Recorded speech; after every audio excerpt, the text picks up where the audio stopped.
Hello and welcome to Wine Blast, the podcast that brings wine to life with a smile, as featured in The Times, Telegraph, Mail, Mirror, Metro and the Daily Star. It's your bucket list done then, isn't it? The Daily Star. Now that really is the big time. I mean, come on. Hey. The crazy times here.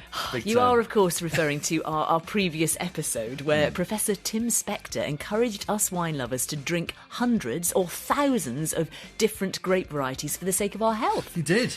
Which then somehow got picked up in a massive way in the press, didn't it? Funny that. Anyway, Wonder why. It was a fun episode, wasn't it? If you haven't listened to it yet, you must. That's an order. And in this episode, we're very on message too, because we are following doctor's orders and focusing Dr. entirely on red wine, which Tim did say is the best one for our health, didn't he? And the red wine we are focusing on is Pinot Noir from Australia. Absolutely. This is a sponsored episode in collaboration with Wine Australia. We've been really keen to return to the Aussie wine theme after our first ever episode focused on Australian wine back in 2020, after I'd been out there to visit, hadn't I? I think it's called Australia on Fire, March 2020, our debut. And also, given we were bemoaning how expensive and scarce Burgundian Pinot Noir is becoming just a few episodes ago, we thought it would be a good thing to hone in on Australian Pinot Noir, which is really exciting right now. It is. Everyone's talking about Aussie Pinot Noir, aren't they? I think it's partly because there's just been a big Pinot Noir celebration in Mornington Peninsula, which we'll come on to. But I also think it's because every wine lover wants to experience great Pinot Noir at a price that, doesn't lead to existential despair. It's sort of like the quest for the Holy Grail, isn't it? A glimpse of nirvana in an affordable glass, And I think Australian Pinot Noir really seems to be capturing the zeitgeist in that regard. Pinot fervour is certainly affecting everyone in the country right now. When you might not expect that grape as the first red grape for people to talk about, it certainly is today, and it will be in the future too. Australian Pinot Noir, I think, pound for pound, is really some of the most complex, profound, interesting, and also great value Pinot Noir in the world. Jane Lopes and Matthew Jukes there, both of whom we'll be hearing more from in due course. We'll also be talking to Mac Forbes, one of the most prominent and respected Pinot Noir growers in Australia. And of course, we've got some great bottles in front of us to taste and recommend. So let's get going. Now, Matthew touched there on the fact that Pinot Noir might not be the first wine grape you associate with Australia. That would probably be Shiraz. Or Cabernet, perhaps? Yeah, fair enough. Depending on what you're talking about. Well, both sort of big, bold reds from a warm, dry climate. I guess you might add Semillon, or historically you might refer to the famous stickies or sweet and fortified wines Australia used to make back in the day. And if you did associate a Burgundian grape variety with Australia, it may well be Chardonnay rather than Pinot Noir. I think so. But, let's face it, times change. And it is interesting that as global warming sets in, it's a cooler climate grape variety like Pinot Noir that's coming to the fore in Australia. Admittedly, alongside other warmer climate varieties, particularly the Italian varieties and Mediterranean ones. No, absolutely. I think sort of engaging with climate change has probably been one of several reasons why Aussie producers have been looking beyond, what you might term their traditional wine remit and sort of exploring in terms of, different regions, clones, rootstocks, sort of vineyard management and winemaking. And of course, the Aussies have always been sort of great innovators and experimenters, haven't they? They have. I also wonder if, Absolutely. if every wine grower secretly wants to grow Pinot Noir. Just to see if they can make the heartbreak grape sing, even though it's so demanding in terms of the site and conditions and creator, I suppose, it needs to make really good wine. It definitely seems to have built up momentum over the last decade or so, doesn't it? It really even does. fairly recently, we'd have said there were some good Aussie Pinot Noirs, but the category as a whole wasn't exactly compelling. But now that's clearly no longer true. And did you know, just in terms of numbers, Pinot Noir is the fourth most crushed red variety in Australia after Shiraz, Cabernet Sauvignon and Merlot. I didn't know that, actually. I suppose it makes sense, especially now. Yeah, so much chat about it. You think that's probably fair enough. Yeah, let's face it, it's still not huge. Only about, I think, 4% of the national vineyard. And that's definitely not massive, given it was first brought to Australia in the early 19th century. So, I mean, it's had a bit of time to get going. But I do think it's fair to say Ozzie Pinot Noir punches above its weight. You know, it's grown in around 3/4 of Australian wine regions. It has the most listings of any red wine variety in bars and restaurants in Australia. Plus, it's the fastest growing red wine variety in terms of sales in Australian shops. So that's perhaps a sign of where things are going with Pinot Noir and what might be to come. Yeah, intriguing. I do love a good fact or figure, me. There we go. Thank you for keeping me happy. That's my pleasure, Dan. Really interesting, actually. So I suppose, you know, there's lots going on with Ozzie Pinot Noir, isn't there, in terms of regionality, winemaking innovation, debates around price and the future. And we're going to get into all of that in this programme. On which note, we should probably hear from the first of our three brilliant guests, shouldn't we? Absolutely. So Matthew Jukes is a hugely respected wine writer who specialises in Australia, as well as Burgundy, Bordeaux and Piedmont. He produces an annual wine report on all these regions, including his 100 Best Australian Wines report and roadshow. Now, I spoke to Matthew when he'd literally just stepped off the plane from Australia. So I asked him how his trip had been and what was new and exciting, particularly with regard to Pinot Noir. Everyone there is extremely excited, not least because many of the journalists that I met had attended the Pinot Noir celebration in Mornington, and Pinot fervour is certainly affecting everyone in the country right now. When you might not expect that grape as the first red grape for people to talk about, it certainly is today, and it will be in the future too. So, I mean, you do talk to wine drinkers generally quite a lot about Australian wine, including Pinot Noir. So having been at the celebration, having talked to people, would you say perceptions have changed towards Pinot in the last decade or two? And if so, you know, how have they changed? Yeah, I think the attitude towards Pinot in Australia has never been more excited and engaged. And I think that's because Pinot growers in Oz are very collaborative and collegiate.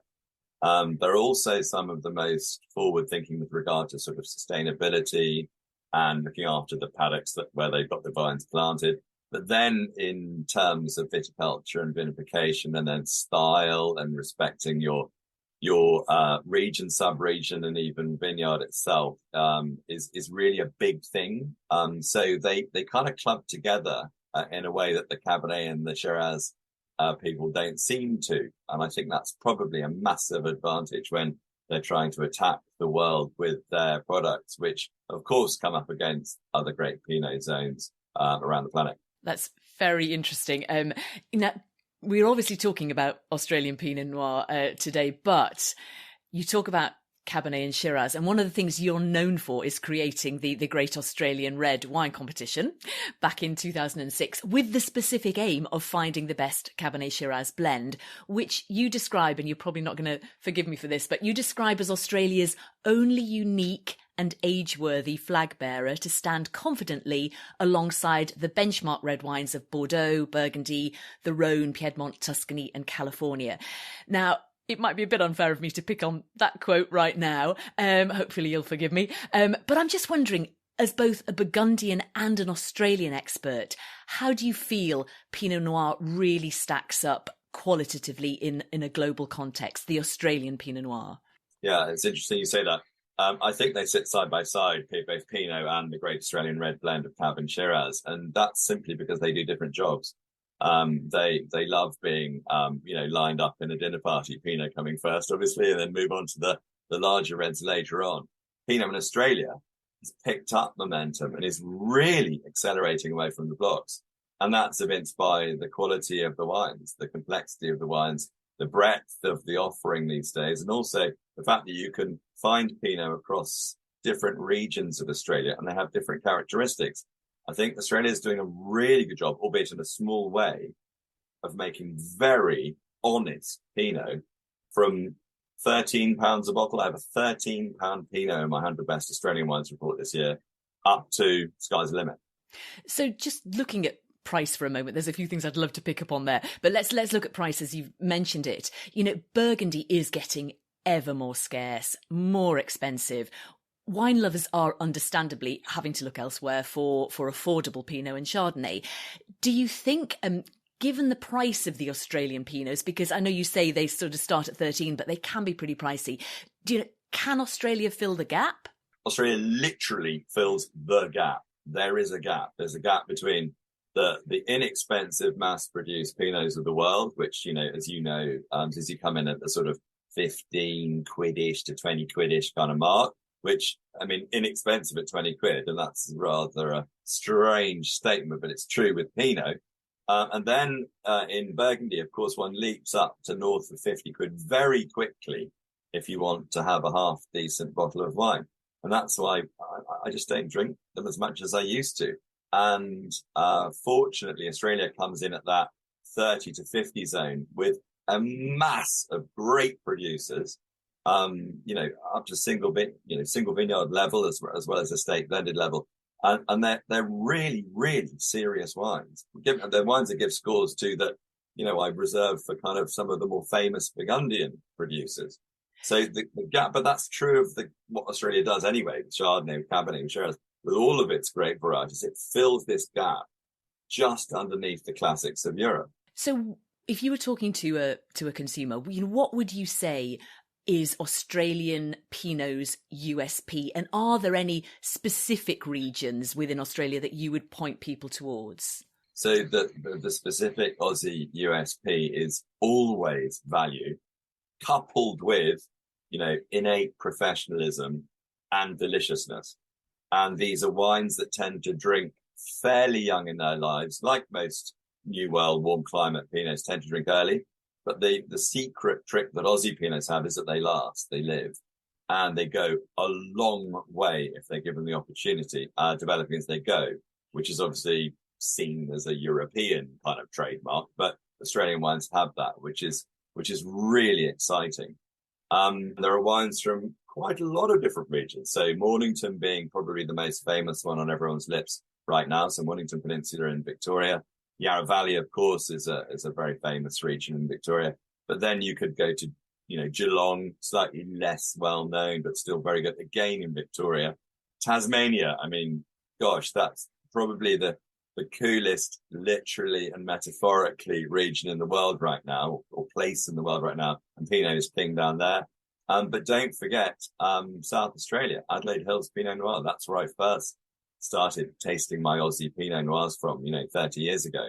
And there are some great Pinots being made up there. And then you can go further afield if you wish as well. You can pop over to Western Australia, and you can find yourself up in New South Wales and the sort of higher altitude vineyards there. So there's quite a lot of choice. But I think if you wanted to find just one region to zero in on, it would be Mornington Peninsula right now. Is there any producer that you would particularly single out? Shouldn't really ask that, should I? It's a bit naughty to ask that, but I looked at my 100 best list that's out now, and I've been doing some road shows around the UK. And I have a Wakefield Pinot Noir that is an estate level. It's £13. It's Adelaide Hills fruit. And so it's one of the best value Pinots on the planet. So that's at one end. And then I've got Muraduck, have a single vineyard, the Muraduck vineyard, Pinot. And the current vintage is 2019. So actually, if you think about that's 4 years old, it's had a chance to sort of mellow a touch. And that was impressing people greatly, over the weekend. In the middle, I showed quite a few actually. I showed, a beautiful Paringa. Of course, that's another Mornington. That's a more robust style, slightly more indulgent, slightly more showy. So you would compare that to more of a Côte de Nuit style than a Côte de Beaune style. I've got 10 Pinots and 100 best this year just for headline wines, let alone those mentioned in the notes.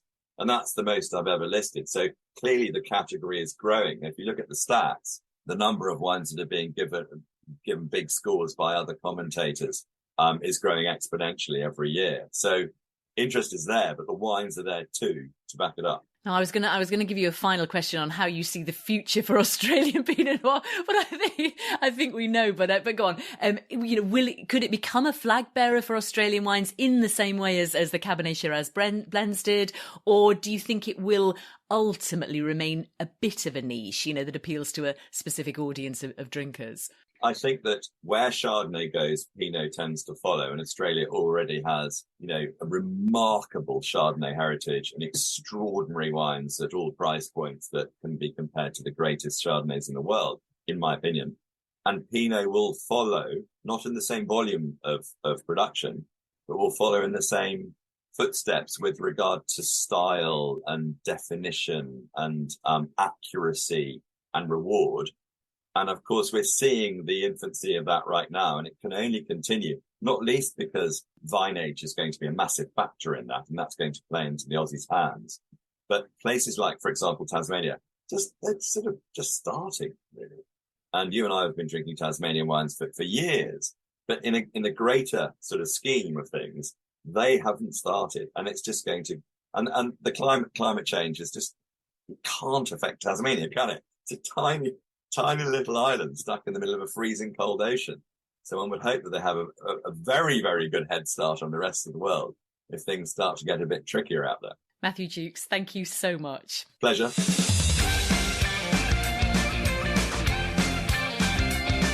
You did ask him some naughty questions there, didn't you? And quoting his own words back at him, comparing the classic sort of Cab Shiraz blend with Pinot Noir. That was from a tasting you were part of with Matthew. I know. Guilty as charged. I mean, I do know. I think I know Matthew well enough. But I mean, his answers were really interesting to both those questions, weren't they? I mean, he knows the Australian wine scene inside out, and it's just really interesting to hear him so enthusiastic about Aussie Pinot Noir across a range of prices and styles. He's really excited, isn't he? Yeah. I love the idea of Pinot Noir fervour. You can just picture it in your mind's eye, can't you? I was a bit like the Tomatina festival in I don't know why that's popped into my head from Spain. Anyway, I was also struck by how talking about tomato throwing. Yes, I am. How did we get there? How did we get into tomato? I don't know. I've got it just no popped idea. in. I apologise. Hey ho. But, I was really interested by how he's saying that Australia literally fills the gap in price terms between the sort of humbler Pinot Noirs and the more vaunted ones of, I don't know, Burgundy, for example. And also that quality will get better and better over time because vine age is such a big factor when it comes to making good Pinot Noir. Young Pinot vines struggle to deliver real quality, but with age, they come into their own and sort of start to speak of their sight. Yeah, and I think it's also worth picking up on the regional theme. Matthew mentioned a few regions, particularly Mornington Peninsula and Tasmania, but I think at this stage, it's worth just getting a really quick sense of the picture, the bigger picture for Australian Pinot Noir, isn't it? Great idea. Okay, so what we need is a thumbnail sketch of the key regions for Australian Pinot Noir in I don't know, what, 20 seconds? You up for that? I was handing it over to you, wasn't I? Keep you on time, keep you on schedule. Here we go. No, you're the point man here. Now, obviously, in terms of Aussie regions for Pinot, we're talking cool climate because you need a long season for Pinot's flavours to develop and you need freshness. And cool climate in Australia means being close to the sea or high altitude. Yeah, it does. Yeah. So we're mainly talking about the south coast of eastern Australia between Adelaide and Sydney. So moving from west to east, and bear in mind these are quite broad generalisations. Got 10 seconds left. So you've got Adelaide Hills in South Australia, which tends to give slightly richer, darker styles. Then moving into Victoria, around Melbourne, you've got the very coastal Geelong and Mornington with soft and supple red-fruited styles. And then Macedon and Yarra offer some slightly higher altitudes, and so you get a blend of elegance and intensity there. Further along the coast, how am I doing? Going east, well. Gippsland is big, so varied in style, but again, some quite dense wines. And then you've got Tasmania, 260 miles south from Melbourne, which is the coolest, but also pretty dry and bright. And again, styles vary, but the best are taut and refreshing and just beautifully fragrant. Well, I would say great job, but you definitely went over time. But I think the content more than made up for it. Outstanding. No, that's fantastic, brilliant. I mean, it is of course very broad brush. Pinot is so site specific. There's sub-regionality and vineyards within the sub-region. Yeah, of course it does. But it's sort of helpful, I think, just to get a sort of sense of it, isn't it? Now, mentioning Tasmania, that reminds me of a factoid. Go on. That about half of Australia's Pinot Noir is used for sparkling wine rather than still. Makes sense. Just thought I'd drop that in there. Yeah. Anyway, coming up, we'll be hearing from wine grower Mac Forbes and sommelier Jane Lopes. To recap on the story so far, Pinot Noir may not be Australia's most famous wine, but it's fast becoming a buzz category, growing in renown and diversity, with lots seemingly still to come. Talking of buzz and diversity, it's time to bring in our second guest, Mac Forbes.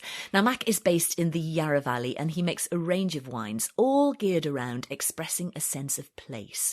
Made using regenerative agriculture and low intervention techniques, aiming for nuance and elegance. Now, he calls himself still a kid in the playground, having tons of fun. He's a lovely, thoughtful guy who kindly took the time to chat with me, even though it was during harvest, I think his first day of harvest, and his dogs were slightly vying for his attention. Anyway, I asked him, given he's been making Yarra Valley Pinot Noir for 20 years, what had changed to put Australian Pinot Noir on people's radar? Look, there's plantings of Pinot that go back to the 60s and 70s in the Yarra Valley. And this is our second sort of history of vineyards in the Yarra, and Cabernet dominated the first round. For a long time, I guess our understanding of fine wine was colour, tannin, oak, and probably alcohol.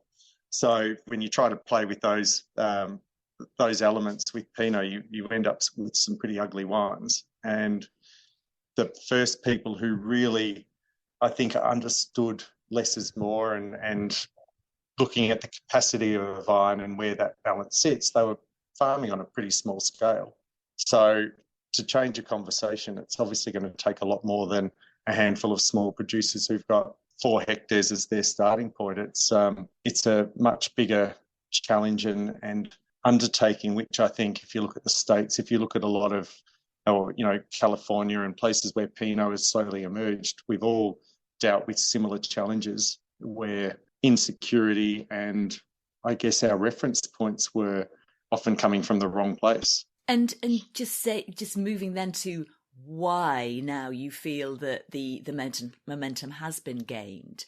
Yeah, it's a good question. I do think if you come out now, even compared to 5 years ago, there's been a shift, and so there is quite a lot of questions being posed, a lot of discussion around what it means to be farming here rather than trying to make great Pinot.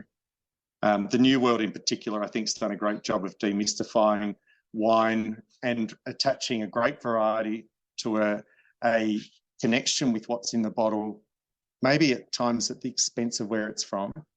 But that demystification has been a fantastic thing. Now, I think, our next chapter as the Yarra Valley is to identify our regional expression above any grape.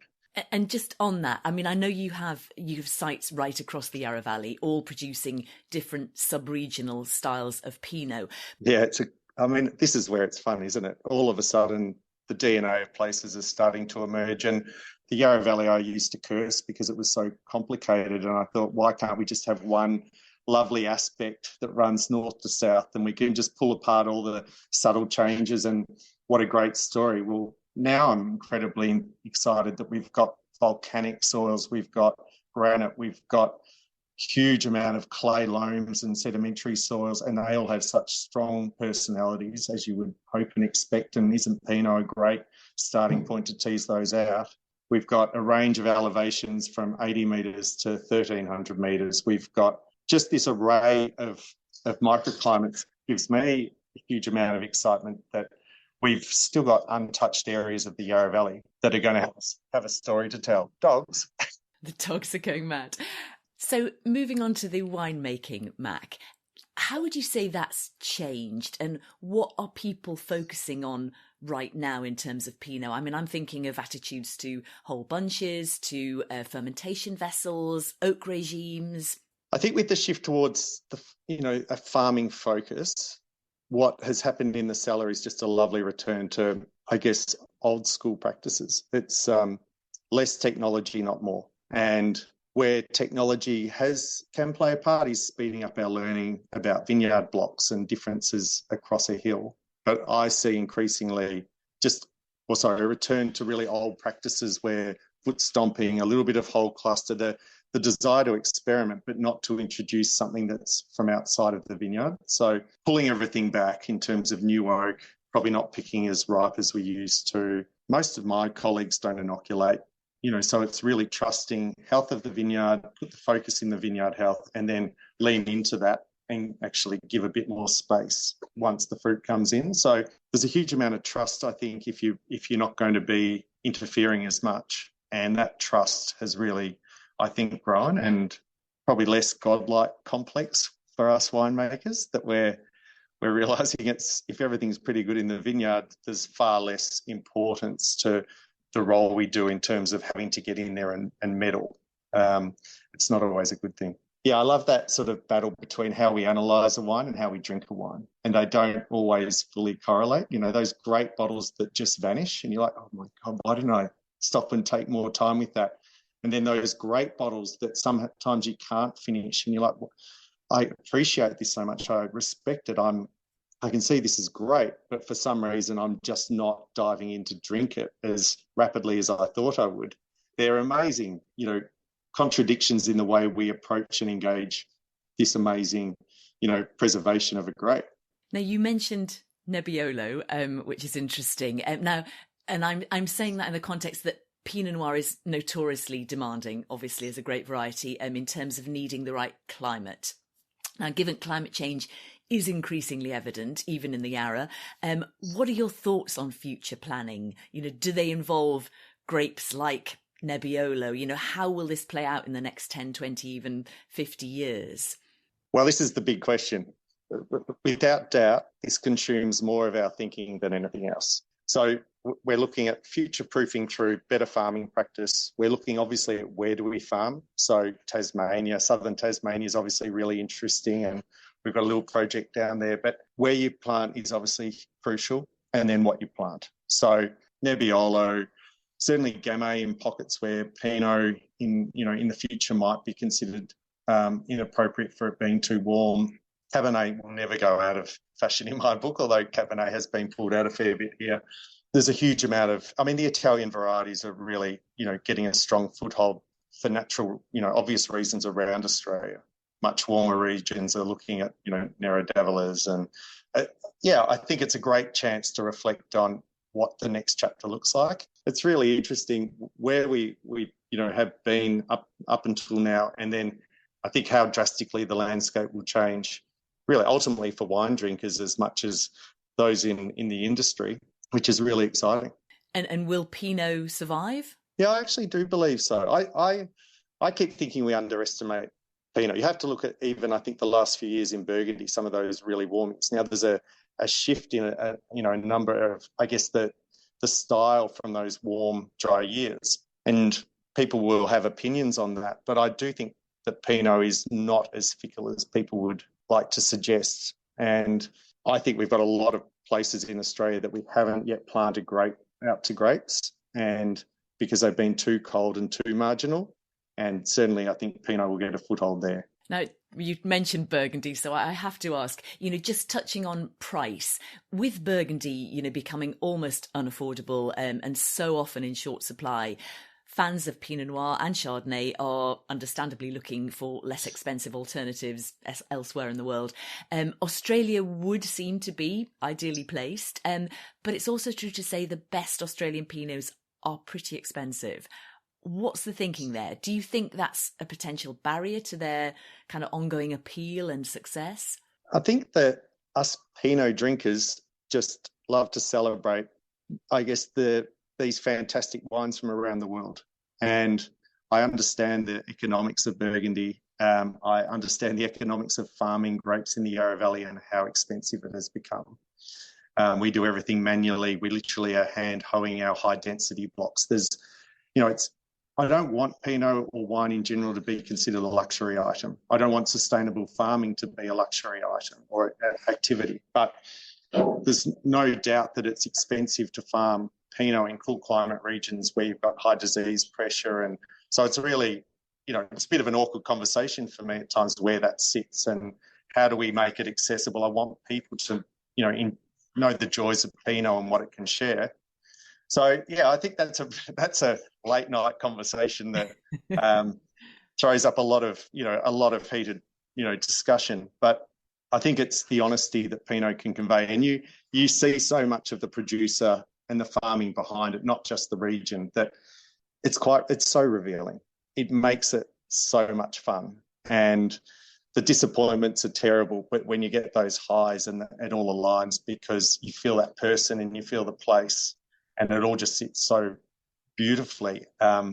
I don't think it matters whether it's from Oregon or Central Otago or Yarra Valley or Burgundy. It's just a happy place to be, and you want to experience it, every day if you can. A late night conversation over a glass of Pinot in the Yarra Valley as the sun sets. Sounds marvellous. Matt Forbes, thanks so much. That was a pleasure. Thank you very much.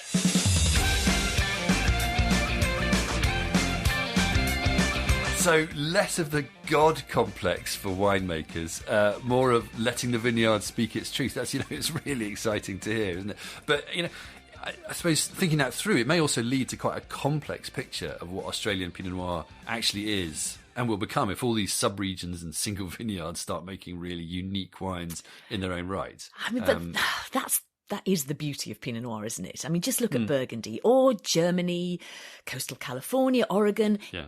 It's what Pinot Noir naturally does. That's why we love it so much, partly for the gorgeous wines, but also for the geekery, frankly, of the way it speaks of place and people and uniqueness. As Max says, it teases out all the nuances and reveals the DNA of places in a glass. Yeah. And clearly the Aussies are really, really aiming for that. Especially when it's foot stomped. I love that word. You just wanted to say that, didn't you? It just adds a bit more DNA into the mix too, I suppose. No. Anyway, as for price, clearly an awkward topic for him, which you addressed at the end. He clearly doesn't want his Pinot Noir to disappear into the realms of luxury goods, as some are now. But I think price is such a key theme when it comes to Pinot, especially in terms of where it sits in the market. Yeah. So to understand that a bit better, we talked to Jane Lopes. Jane is a superstar sommelier who passed the Master Sommelier exams in 2018. She's worked in some top restaurants in the US and Australia, like Leven Madison Park and Attica, and she's married to Master Sommelier Jonathan Ross. Now, Jane and John recently returned from a spell living in Australia. They're now based in Nashville, Tennessee, where they have a business called Legend, importing fine Australian wine to the US market. Jane's got a book coming out in September 2023 called How to Drink Australian. So I just had to ask her for her expert take on Aussie Pinot Noir. Australian Pinot Noir, I think pound for pound is really, and of course I'm biased, but I think is really some of the most complex, profound, interesting, and also great value Pinot Noir in the world. Value is not necessarily always a term associated with Pinot Noir. But I think that the defining factor of Australian Pinot Noir is that Australia is a pretty high UV country, high sunlight. So I think in the best spots for Pinot Noir, and those tend to be the coolest spots, you get a lot of flavor development from the sun without a corresponding sugar development that turns into alcohol from the heat. So you can get these really sort of nuanced, flavorful Pinot Noirs that are still really kind of lean and chiseled and have great acidity, and kind of the structure you want from Pinot Noir.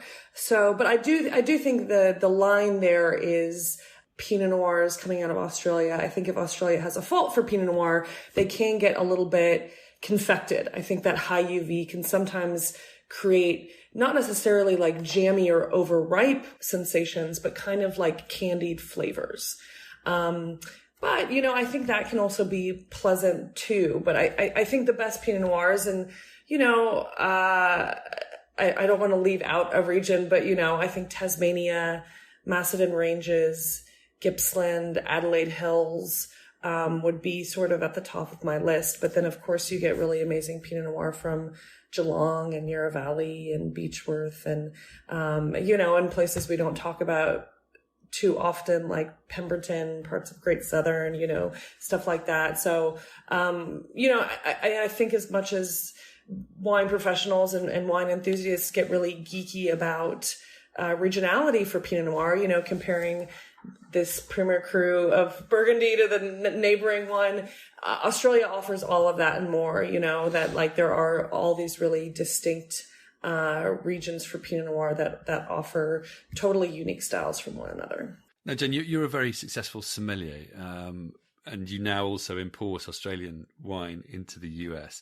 When it comes to selling Australian Pinot Noir, how does it go down? What's easy, what's hard?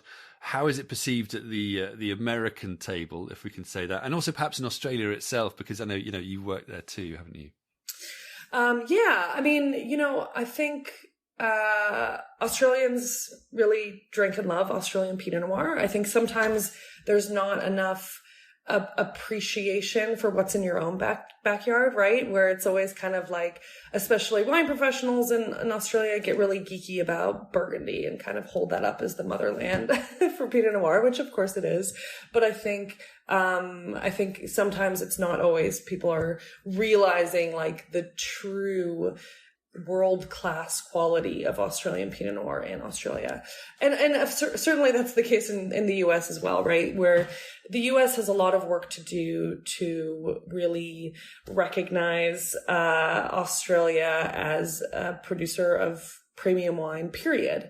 I think the general perception in the US is Australia is either yellowtail or it's big, bold Shiraz, and there's not really a knowledge, much less an appreciation of different grapes, and Pinot Noir being one of them. So, but in a sense, we always say like expectations are low. So when we go into a tasting with a wine professional, with consumers, do a dinner, people are blown away. They're just like, I had no idea that Australia was producing this level of Pinot Noir. And I think what Australia offers that Burgundy doesn't, and to a lesser extent, Oregon and Sonoma don't, is the best examples, like the most profound wines that could age for 10, 15, 20 plus years from Australia are also pretty accessible on release. Yeah, it's a really good point. And we don't want to compare Australian Pinot Noir to Burgundy, every single Pinot Noir around the world to Burgundy, but it is a comparison that comes up, and I think it's a relevant one. And you mentioned price as well. Some prices we've noticed for Australian Pinot Noir are pretty punchy these days. Are Australian Pinot Noir producers getting that balance right, in your view? Because obviously Burgundy is becoming ever more expensive, ever scarcer. So people are looking for alternatives. Is Australian Pinot Noir in a sort of sweet spot, or do you think that some are being ambitious, some are more reasonable? How do you see the issue of price with Australian Pinot Noir? Well, Pinot Noir is it's an expensive grape to farm, right? And to make, and you have to keep yields low, and typically there's some new oak involved. So I think it's, Pinot Noir is never going to be that grape that does well at $20 retail, So I think value is kind of a different conversation for Pinot Noir. I do think, I think in general, Australians tend to sort of undervalue their work.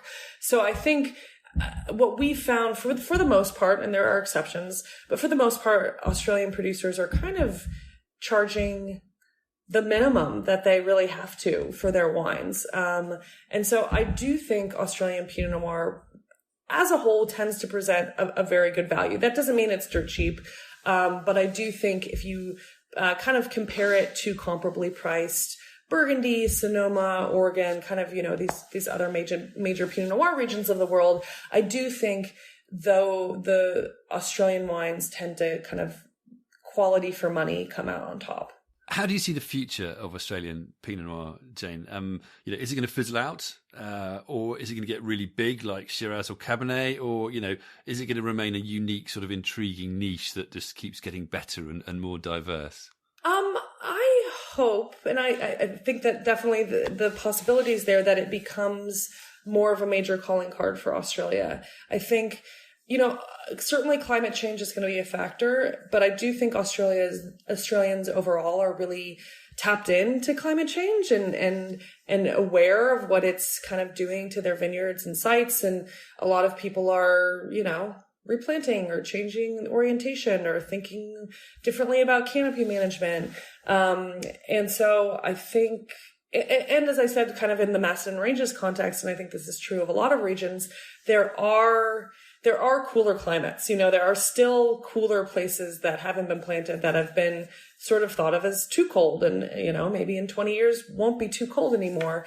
And so I think Australian Pinot Noir has the potential to kind of continue to evolve and become more nuanced. And, it's exciting. Like we're writing an Australian wine book, and it comes out later this year. And a lot of Australians say, when we interview them, that they think a lot of the best sites haven't been discovered yet, haven't been planted yet. And also what's the best site now might not be in 50 years.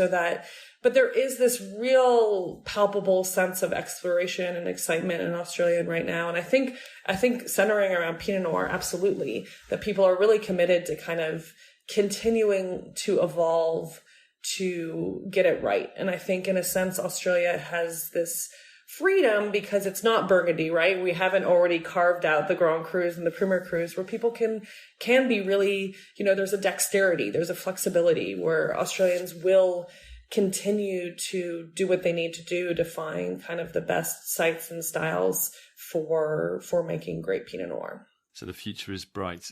Jane, thank you very much indeed. Thank you.